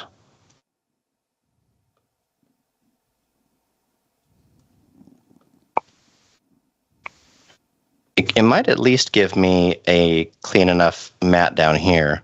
Mm-hmm. And then I could restrict this keying to a... Okay, so let's shrink the mat here. We're just trying to watch for the genes disappearing somehow, but enough of the body being preserved if possible. Yeah. That's pretty close, focusing just on the hips area there. So what I'm going to do is the trick that we learned last week, which is I'm going to add an additional mask. Right, I should make it round, probably. Right around my lovely belly again. Right here. And then on the Primat effect layer, if I open up this in my timeline and go to the bottom and say compositing options, I can press plus, and that will add, oh, wait, no. Oh, not mask 1, mask 2. There we go. Okay. So now what is happening is Primat here is working on the whole layer, my initial one, with the proper blue screening. And then my key out the genes color is only working here within the circular mask. So instead of eroding away stuff like my face accidentally, I can restrict it to down here. That's not, a phenomenal solution. If you were in production, you could probably do better. But it does seem to do the trick. And we're back. Yeah, just put yourself over top of the fishtail and it's close. Yeah, it's not bad. Oh, good point. If I put that under there. Yeah, there you go. Hey. Oh, that's surprisingly good. Wow, I barely need to do anything else. I just need to hand key out this that part right there. Little foot there. We'll just move my little flamingo stand. Let's see. Let's put a key there for later, and here let's put it up like this. Oh man, you're a genius, Michael. I like that the tail has the button. Yes, Jason Murphy. I'm also very pleased that the tail has a button on the front. That's the integration. Like instead of scales coming up it's just the body, buttons and zippers. There's a button on the. Okay, so there's going to be some slightage here. My second favorite episode. Oh my god! Wait, what is your first? I don't know if I know this. I don't know. I can't think of what my first was. That is perfect. One of the last ones you did before the break, I think, was pretty good. Oh my gosh! We've had so many good shows. The ones with really just hit after hit. Everyone, like, yeah. Why aren't y'all should be here for the chill factor, All right. So I've got this going on. All right. Now, what would happen? Does my element tail go off the bottom of screen much? A little bit there. Oh, a lot there. It just looks like... It's so amazing. So great. Okay. I want to figure out how to cheat the idea of... Let's see, what could I do? I want to move my footage up like this to here. Oh, and have the tail come with. And now have the tail come with. So if I added a null object... No. You don't even need to do that. No, you don't even need to do that. I think if you tie the position of your body layer to the world offset in Element, that would just do it. Whoa. There's a world offset. Yeah. All right. So down here, is it under output or render settings? Under world transform. Sorry, up. World transform. Yeah. What the hell? Oh, wait. It's moving it along the axis. Oh, because the camera. Oh, the camera's looking down a little bit. Oh, yeah. It's the weirdo camera. I forgot that's how you did it. The object's not moving, the camera is. Well, that's going to be annoying. I'm just going to X-rotate the camera until it's in about the right place again. and then I'll see what my keyframes look like, and then maybe I can take away some of the X rotation on my. Hey, see, not bad. Oh yeah, it's not bad. My God, I like the little buttons and stuff that show up. They feel like an organic part of the experience. I think it helps tie it in, except for that one bit right there. That bit Right that's there, kind of floating off your hip. That does do a little bit too much there. All right, so I'm going to figure out something for this, but it's not going to be pretty, everyone.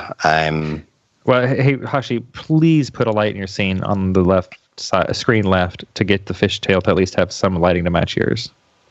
Fair enough. Okay, so let's save this. Let's add some new lights. Let's add a spotlight, since that's basically what these are. And let's move it way over here. Whoops. Oh, this camera is going to be weird. I forgot. I've got to attach in this kind of a case where you've done your object tracking with the camera tracker, it means that you've got to position your light in one frame and then parent the light to the camera. So it stays relative to the... oh man, I don't even know where this is going. Where is my light coming from? Where is it going? Oh, well, Where did it come from? Where did it go? Okay. Let's just make this light way too bright for a second so we can see what's happening. What? Why? Are my normals messing that up? What is messing that up? I don't know. I'm very intrigued. I'm guessing that somehow that's really weird. Okay, you know what I'm going to do? Let me see what happens if I just use some of the built-in lighting object, options. Let's try dramatic lighting. There we go. Yeah, that's fine. And then let's turn the brightness multiplier up a little bit. Let's desaturate this tail a little bit. Physical environment, maybe I'll turn that down a little bit. Yeah. And okay, so now we got some more stuff. Rotation. Right where it was is probably fine. All right. Closer. Now, I think to do the rest of this, I'm going to use a little Chris Veranos special, which means I am going to figure out how to patch up this seam in a very clever way. Let's duplicate my element layer for just a second. Let's go into the scene setup. Actually, maybe I don't even need to go into the scene setup. Let's see if I just switch it to draft mode, what it looks like. If I switch it to draft, it should just be a really crappy texture, right? Like that. Okay. So now, get ready, everybody. So I'm going to put this comp in a new comp like that. I'm going to go to the middle somewhere like this. And then, you know what? I think I do need a different texture on the mermaid tail. Let's go into the scene setup real quick and put something more distinct on the tail for just a second. Let's go to one of our shaders for what does this look like on the tail? That's pretty distinct, right? Distinct? It is. Trackable might be the operative word here. Why is that so glossy? Okay, I want it very flat. I want no reflectivity. Oh, I should have put that in the illumination channel then, huh? Probably. I'll paste it in the illumination channel, I'll turn off everything else, and then we'll turn up the illumination to whatever. There you go. Okay, so now it's a nice, very trackable thing. Oh, I see what you're doing. Yep. So we're going to turn this to be something like that. The illumination color, the diffuse color should be black. Yeah. There we go. And now this can be turned down. That can go up. Great. And I want the grays in there too. Okay. So now that we've got this, you may say, why are you doing that? That's so weird. You're weird. Get out of the full render and just go to this. So now we've got this situation, which is like weird, but it really reveals how poorly my hips and the mermaid tail line up, right? It's bizarre.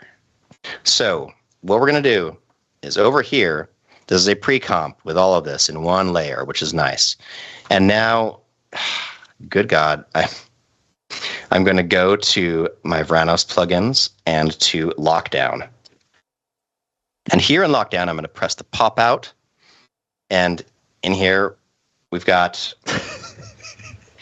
This is... Stay in school, kids. I don't know. Oh, my God. No, I'm a fan of this workflow. All right. So what we're going to do... I didn't draw markers or anything on my person, so I'm just going to try guessing and making a few tracking points up here that feel like they might stay with my belly. And then I'm going to ignore this problematic section right here where sometimes it's getting crunched, sometimes it's not. And instead, I'm going to go down to kind of a layer below where there are more details that are a little bit more consistent, kind of like this, okay? So no detail in here at all, just that. And then I'm going to add, I'm pressing some hotkeys here. I'm pressing Control to add those points. And now way out here, I'm going to press Control-Alt-Shift, and I'm going to draw this kind of wide circle around all of them. That's because I'm now going to press Auto Triangulate. And now look what this has done. This has made a little mesh of sorts, which is kind of cool. And you may be curious, like, why do that? And that's because once I start tracking, it's going to start tracking points the best it can. Wait, did I have everything selected? Select all points. Oh, wait, stop. What did I do? Let's go back to our initial frame, which is right here. No. Where was our initial frame? There. Okay, select everything. Select all points, and now track. Every time I look at what you're doing, I think, God, I hope someone just turned the show on, like fresh. I hope so. Okay, so it's having a little bit of trouble with the edge of my body there, but I think that's okay. So I'm going to play it through and see what happens here. Dear God. Oh gosh, I know what would make it track better. Okay, we're gonna do this. Let's undo everything I've done. Real quick, let's just reapply Lockdown. And Seth, you're welcome to show what you're working on if you want while I'm... Well, okay. So I clicked the... I decided to uncheck the shirt box on my plate as well, just because you were doing it. Mm-hmm. So this is where I'm currently at. Oh, that looks better already. Yeah, I think things normally look better once you uncheck the shirt box, personally. Actually, I just looked at yours again. I can't. It doesn't. You're welcome. Being You're welcome funny. to cut to what I'm doing, which is that if I have more trackable points, I love that you essentially went. Look away! Don't. I can't do it while you're looking at me. I'm just adding some more trackable points for this keyer because I think that it won't lose track of these spots as easily. That's all. I've got a little mole right there. We'll track the mole. We'll track my nips, and then we'll draw our safety mesh. It's like you've got little seashells. Thank you, Michael. Oh man. Thank you so much. What's fun is you can now apply them probably because they're. You could apply seashells to your nips if you wanted to. Okay, so let's auto triangulate. Oh yeah, it's a beautiful mesh now. And I'm just going to hope that this tracks better. I'm going to try the extremely accurate tracker here. Let's see. Let's track it through the end first, just real quick. Because that should be. You'll be happy to know, Hashi and Seth, that a couple of people did just tune in, and Welcome to Seth and Hashi's kinky After Effects comps. No, listen, Justin Leduc and Mike Gaines, there have been an amazing number of good tips in this show and some really good results earlier. We moved on from that and are trying new things. Yeah, and we moved on from Hashi's great result that he got in 5 seconds and have moved on to what can we spend the entire show doing that will look bad? We started with, we had an idea last June of doing a flying effects show, and then people started talking about Little Mermaids and how much they wanted our shirts to come off. Yeah. And the internet spoke. The internet voted. They did. Yeah, they said you give us so many good tips. Take your shirts off, and we'll give you some tips. We said okay very quickly. Yeah, no. So we're doing mermaids. Is what we're doing. Of course, we're doing. In case you didn't figure it out. Now, which motion blur do I want to use? Hey, Michael, break down. What's the difference between force motion blur and pixel motion blur? Oh, break it down. I mean, they're just both using different ways to do it. The pixel motion blur. Let me try to see if I remember. Force motion blur is like you're adding motion blur to effects that don't have them, whereas pixel motion blur is more like Twixtor in how it does things, as I recall. Twixtor? Twixtor. From Revision Effects, who have not updated their things other than to make them compatible and forever. Oh. Yeah. I want, like, their website still looks like it was built in the whatever aughts. Whatever days people were building websites. I mean, at least it was post GIF Mania and pre GIF Mania. If that makes sense. Like, that's how you divide up the timeline. The GIF sandwich. That's the era we call. Like, when people first started having GeoCity sites, they had I'm still working my site, so I need an under construction GIF that is like construction workers moving and whatever. It helped and, like, me understand. Email me, sign my guest book, and like GIFs everywhere for no reason. And now we're like, I miss knowing how many people have visited a site. Right? People used to have site counters. Anyway, so that GIF passed, and then there was like no GIFs ever, and now suddenly we're into this like we're just going to react to everything with GIFs. It's a very weird path we've gone on GIF-wise. I'm proud of it. It is. But Seth, back to what we're actually doing. That shot, like, you look pretty underwater now. Yeah, I think so. And really, all it was lens just the shirt removal. You used. Yeah. This looks so much better. I already am like, I wish I had shot this plate. Like, I wish I had put my single light source behind me. Again, just to reiterate to anybody who is just showing up, this is my original plate. Well, this is the plate I shot with my shirt on. So good. And again, we're trying to emulate the great Zoolander mermaid effect. And so it's pretty easy to then line that up with this tail here and get a pretty decent looking version of it. And then I just am tracked it into the plate, and I'm now trying to or not plate, but to a stock footage, and I'm trying to make it match the best I can. It's really a phenomenal effort all around. Oh, yeah. I mean, phenomenal effort. Speaking of, I'm going to go back over to yours, which the approaching, it's the big smile on your face. You're so happy to be. Well, I actually thought that I might track my face. I mean, we can't see your face in the stream because there's a big VFX and chill sticker over it. It's a sad thing. Now we can see it. Oh, there we go. Excellent. All right. So I forget that my arms go in front of my body. If I were getting paid for this, specifically, if I were getting paid extra for this shot, I would figure this part out. Would you? But no, I wouldn't. No, of course not. So what we're doing now is we have this ridiculous thing locked down. And that was a poor showing of lockdown. I apologize, Chris. But the whole idea is that now I have this other comp that's using lockdown, and it's got all these little points on it. And what's neat about these points, in my mind, is that there are points that track along with the skin half of my body, and some points that are tracking along with the tail half of the body.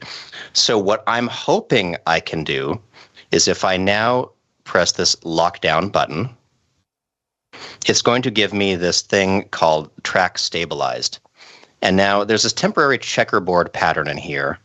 And if I turn off the checkerboard pattern, you'll see what it's trying to do is it's going to look really weird. It's basically trying to hold all of it's like liquefied every single frame, so everything is in the same place. You can see my nips stay right there, my navel right there, and this kind of abstract line on the tail way down here is static. So that means if I were to add something there, like say, I don't know, like a parenthesis. As you do. You know, I could add it here, make sure it goes low enough to kind of touch those static parts of the thing here and that here. And then what Lockdown does is these are just guide layers so I can see where it goes. And when I go back into this comp, it's going to place something right here. And the cheat of tracking my upper half, ignoring the problematic section, and then tracking lower is that, in theory, what this little segment will be is something that stretches and bends locked to my top half and locked to the tail half at the same time. Solid. You know what? Why don't we just do it with this? Let's do it with fonts. Okay, I'm going to use Comic Sans. I'm going to use Yes. Amazing. That's the quickest way to get yourself a nice waste banana. It really is. Like this. So MoGraph people, you know, if you need a waste banana. Which is the name of when Hashi and I are inevitably fired from Maxon for this episode. Our new company will be called Waste Banana. It's spelled WASTE. Okay, let's fill that with kind of this color. Let's add some CC light sweep like you do to give it a bit of a, let's see, a highlight from over here. That's pretty good. And then I want to repeat this a couple times. Let me think. What is the way that I like to do that? Repeat with Reptile? I need them to overlap. Oh. So Reptile with feathering? Let's see. In front. Oh, I can't do. Those were dinosaurs. I mean, I guess I could just like duplicate the layer a handful of times and do one down here like that. Oh, yeah. And then one a little bit above, one a little bit above. Put this one on top. And what I'm creating here is this amazing, let's see. Let's try this. Let's darken the bottom one a little bit, like by that much. Let's darken the second to bottom one, not quite as much. There we go. See, that's a cool mermaidy tail thing. Let's pre-compose all this, pre-comp this as thing. And then in here, let's add some vector blur. And let's pull it, negative direction. Oh, wait, I just wanted to do the luminance. Ridge smoothness.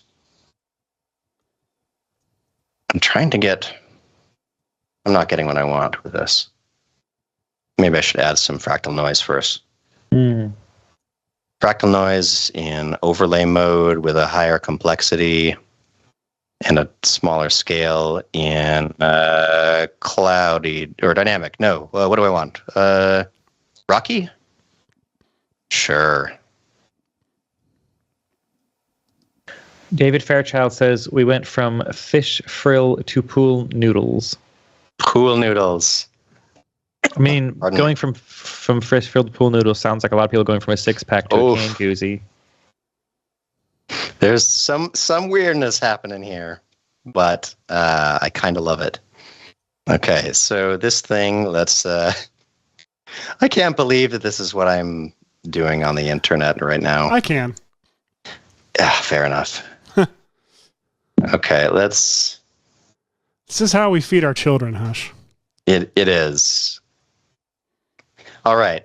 So what I'm hoping I get out of this is some weird organic looking thing. Let's try here to here and just see what I get.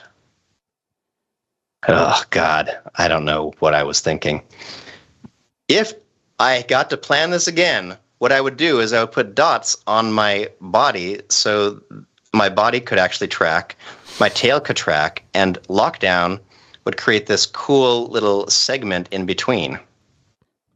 So it's doing a pretty decent job aside from some of the poor tracking that I got, all of which is fixable, which is kind of what's nice about lockdown is it's not like tracking something in After Effects where you have a keyframe for every single point. Everything is sort of on a curve based on the general motion of everything. Why are you not playing back in real time for me?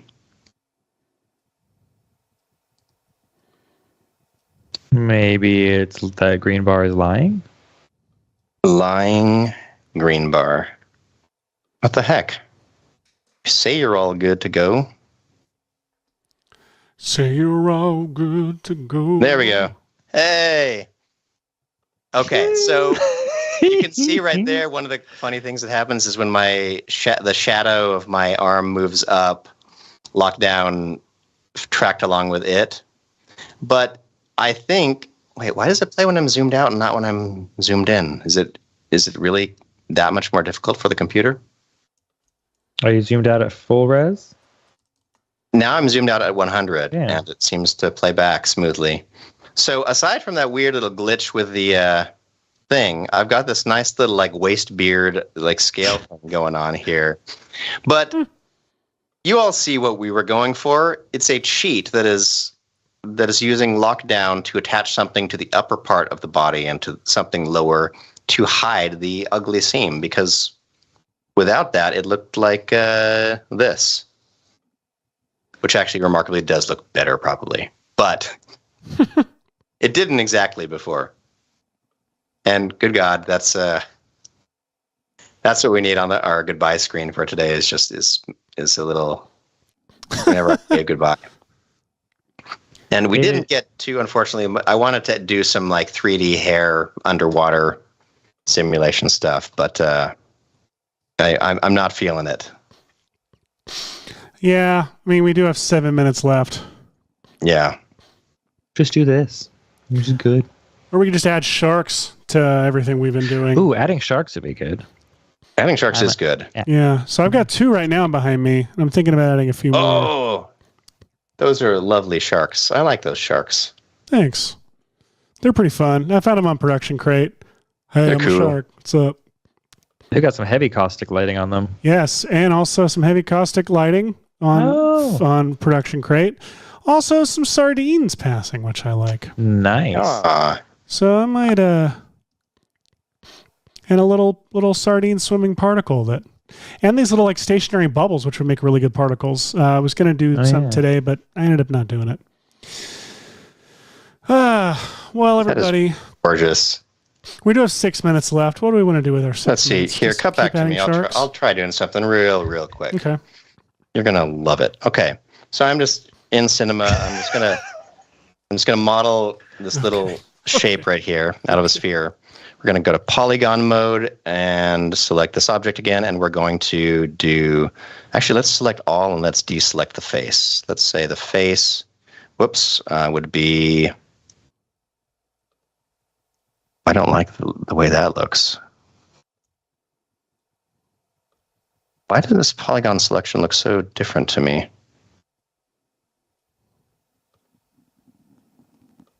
Okay, I'm trying to... I don't know. So we've got an object and you have a certain random polygon selection on it. Like, oh, my soft selection is on. That's why I was so confused. There we go. Okay, there's a nice little hairline for you, right? Let's add some sideburns. I know about fashion and hair. You know, there's a new symmetry system that would make this way easier for you, Hash. Well, I don't need that. What I need is some like a tool that would help me. So if I'm doing something on one side of the object, it would do the exact same thing on the other side of the object. What's the word for that? Nah, I can't think of it. Chat, got any ideas? All right. So we're going to then go to how many minutes we got? 4? Okay. let's add some. Let's go to animation tags. Let's add a vibrate tag to this. Enable the position at a frequency of 1, amplitude of 100 by 100 by 100, and it's enable some rotation about 30 by 30 by 30, and frequency 1. Let's see. So this guy is like, yeah. Okay. Yeah, that frequency is too much. Let's try 0.3 on both of these. And let's make the distance actually a little bit bigger. Let's make it 200 by 200 by 200.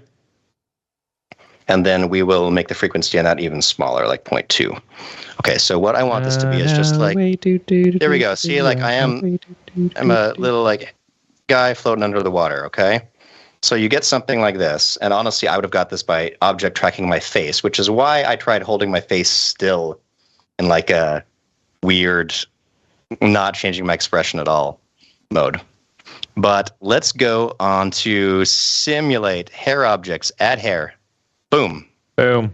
Done. Oh, whoops. Were my polys selected? Is that what I was in? All right. Simulate hair, add hair. Okay. Pretty cool, right? Now let's go to the hair object. Let's go to the length. Let's turn that up. Let's go to the dynamics. And we'll go to, let's see, advanced dynamics. Okay. I'm going to go to my project settings. I'm going to go to the simulation tags here, and I'm going to turn the damping up, substeps and iterations up, maybe a couple of smoothing iterations, and turn the and for the scene, turn the gravity to 0. And now, just out of curiosity, let me see what this does. Okay, so I do have something going on here, which is kind of weird. But what you need to do now is on the dynamics of my hair, I want some follow through, which is under. Hard to see with our faces there. Oh, it is. Sorry. Well, goodbye, everyone. See you around. Let's see. What am I looking for? I want the hairs to have. Oh, where is that now? I'm just forgetting. What are you looking rest for? Hold the the drag. There it is. Yeah. I'm turning up the drag. Here we are. Now, suddenly, look what we're getting, everyone. We're starting to get a hint of this, and you need to add some frizz and curl and clumping, especially. Absolutely. And the so hair on material. the hair material, check this out. Let's go to the Basic. Why did I get so? I don't know why the hair isn't restricted to that poly selection. Generate from. I don't remember where. Like when I had my poly selected on the sphere, I don't know why it. Oh, it isn't. They're just going back. Yeah, oh, okay. Yeah, you're good. All right. So here's what I'll do. I'll add some stupid keyframes right at the beginning.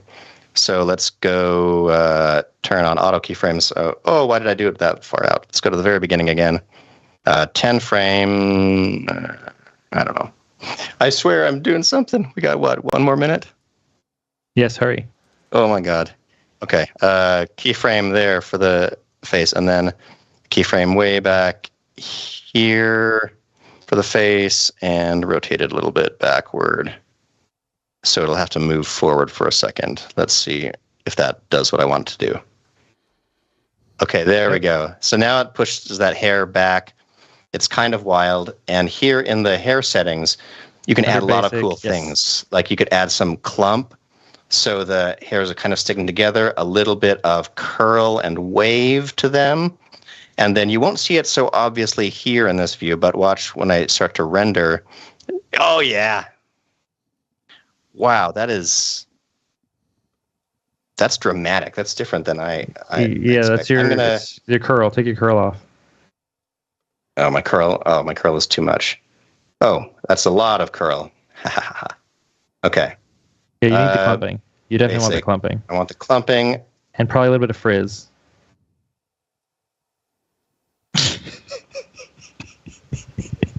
Okay, this is a little wild. Let me go to my hair, just my basic amount. Let's turn down the hair count a little bit, just to make this simpler. You also probably need better lighting. I Lighting definitely makes need better a huge lighting. difference with hair. Just grab 3 lights and throw them in the scene. Hurry up, you got a minute. Put one back here, one over here. Then one in the front. Yeah, good.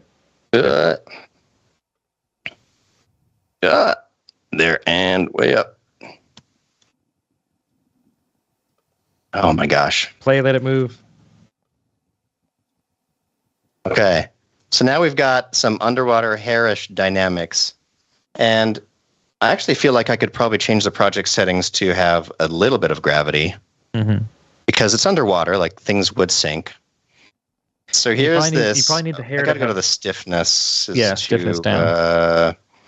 All right. I know that we're starting to go past everyone, so you can all experiment with this yourself. The whole point of simulations is that you've got to do a lot of this over a long course of time. Okay. Here we go. Now we're getting some of that. And let's turn the drag down a bit. Oh, let's not hold the roots at all. Let's hold them just like 10%. That's better. There we go. Okay, so now we're approaching some lovely... let's turn down the stiffness even more and see if that makes it fall down a little bit heavier. There we go. Now we're starting to get something. All right. Well, this was obviously... I knew we could get somewhere. I just didn't know how far we could get with something like this. Someone, I'm sure, on Cineversity has done a much better underwater hair tutorial effect. Add more length to your segments to your guides. Make your guides like 20 segments. Ooh. There we go. Look at that crazy jellyfishness. Now render it. I want to see. Quick. Let's pause right there. And render. Yes! You need it to not be in front of her face, but yes. It's perfect. It looks like a little like mustache and beard. It does. / like underwater cousin it. Perfect. It's perfect. Oh, I love it. All right. Now we just need to add it to this, and Seth, can we see yours in motion before we head out? We can't, because I started trying to add some caustic stuff to my back, and it was going to work, and now it's looking a little funky and weird, but and it's on the edges of my head, which is bad, but hopefully at some point I'll render out a motion thing to be able to share online, because the world needs to be able to see this on a loop and on a never-ending loop. I 100% agree with that. So, Hashi, I think we did good. I think we did pretty great. We did. This was a crazy episode. We got through flying through a room in some record amount of time. That was ridiculous. And then we went on to Little Mermaiding ourselves, which was very insightful. It was exactly as dirty as it sounded. But Justin Leduc says that their niece just sat on the couch and asked if these old men were working on the new Little Mermaid movie. So yes. She said, "Please say no." Are they crying? We can console them. Daddy, please make them stop. Let's see. I think this was a great episode. We had lots of really good tips. We had lots of really good laughs. A very enjoyable show. We did. Hey, everybody. We sure did. I've got here just on our way out. Just waving you goodbye is this perfect? There we go. I'm so wait, we needed some turbulent displace on that. Now we're good. Check it out. Oh yeah, amount, size. Oh, the evolution isn't changing. I'll change the evolution. Look, there it is. I've done it. I've done it, folks. I'm proud of us. We did it. Thank you so much for coming and chilling and VFXing with us. We'll be back next week, and I think that we are going to do a VFX Royale. If you're not familiar with the show, a VFX Royale is where Seth and I and Michael often get clips from other movies and make fictional creatures fight each other to the death. So please send your suggestions to at Red Giant News with the hashtag VFX and Chill, and we'll tally those up, and hopefully you'll see some of your suggestions on the show next week. Yes, please do. And Hashi, good luck with the hurricane this weekend. Thank you so much. And we love you all. Thank you for watching the show. We'll see you next week.